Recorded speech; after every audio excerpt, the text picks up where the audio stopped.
ನಮಸ್ತೆ ವೀಕ್ಷಕರೇ, ನಮ್ಮ ಕೊನೆಯ ವಿಡಿಯೋದಲ್ಲಿ ಕೊಕೊನಟ್ ಶೆಲ್ ಮಲ್ಚಿಂಗ್ ಬಗ್ಗೆ ತಿಳಿಸಿದ್ವಿ. ಅಂದರೆ ಗೊಬ್ಬರ ಹಾಕಿ ಅದ್ರ ಮೇಲೆ ಕೊಕೊನಟ್ ಶೆಲ್ ಮಲ್ಚಿಂಗ್ ಮಾಡಿದ್ವಿ.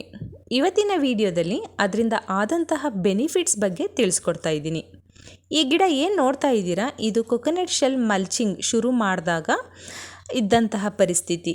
ಗಿಡ ಅಷ್ಟೊಂದು ಆರೋಗ್ಯಕರವಾಗಿರಲಿಲ್ಲ ಮತ್ತು ಗರಿಗಳು ಹಳದಿ ಬಣ್ಣದಲ್ಲಿದ್ವು. ಆದರೆ 5 ತಿಂಗಳಾದ ನಂತರ ಗಿಡದಲ್ಲಿ ಹಾಗೂ ಮಣ್ಣಲ್ಲಿ ಆದಂತಹ ಬದಲಾವಣೆಯನ್ನು ತೋರಿಸ್ತೀನಿ. ಈ ಗಿಡ ಏನು ನೋಡ್ತಾ ಇದ್ದೀರಾ, ಇದು 6 ತಿಂಗಳು ಗಿಡ. ತುಂಬ ಆರೋಗ್ಯಕರವಾಗಿ ಕಾಣಿಸ್ತಾ ಇದೆ. ಹಾಗೆಯೇ ನಿಧಾನವಾಗಿ ಹಳದಿ ಬಣ್ಣದಿಂದ ಹಸಿರು ಬಣ್ಣಕ್ಕೆ ಕನ್ವರ್ಟ್ ಆಗ್ತಾ ಇದೆ. ನಾವು ಈ ಮಲ್ಚಿಂಗ್ ಮಾಡೋದ್ರಿಂದ ಭೂಮಿಲಿರೋಂಥ ಸೂಕ್ಷ್ಮಾಣು ಜೀವಿಗಳನ್ನ ಬಿಸಿಲಿನಿಂದ ಕಾಪಾಡ್ಬೋದು. ಸೊ ಅವು ತುಂಬ ಆ್ಯಕ್ಟಿವ್ ಆಗಿ ತಮ್ಮ ಕೆಲಸವನ್ನು ಮಾಡ್ತಾ ಹೋಗ್ತವೆ. ಅದರ ರಿಸಲ್ಟ್ನ ನೀವು ಇಲ್ಲಿ ನೋಡ್ಬೋದು. ಮಣ್ಣು ಕಂಪ್ಲೀಟಾಗಿ ಅದು ಮೃದುವಾಗಿದೆ, ಒಳ್ಳೆ ಹೂ ಮುಟ್ತಂಗೆ ಅದು ಫೀಲ್ ಆಗುತ್ತೆ. ಅದಷ್ಟೇ ಅಲ್ಲದೆ ಮಲ್ಚಿಂಗ್ ಮಾಡೋದ್ರಿಂದ ಮಣ್ಣು ತೇವಾಂಶವನ್ನು ಹಿಡಿದಿಟ್ಕೊಂಡಿರುತ್ತೆ. ಹಾಗೆಯೇ ಕಳೆನ ನಾವು ಕಂಪ್ಲೀಟಾಗಿ ನಿಯಂತ್ರಣವನ್ನು ಮಾಡ್ಬೋದು.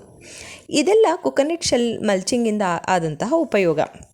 ಬಟ್ ಇದು 1-2 ದಿನದಲ್ಲಿ ಆಗೋವಂಥ ಕೆಲಸ ಅಲ್ಲ. ಇದು ತುಂಬ ಟೈಮ್ ತೊಗೊಳುತ್ತೆ. ಬಟ್ ನಾವು ಕಾಯಬೇಕಷ್ಟೆ. Thank you.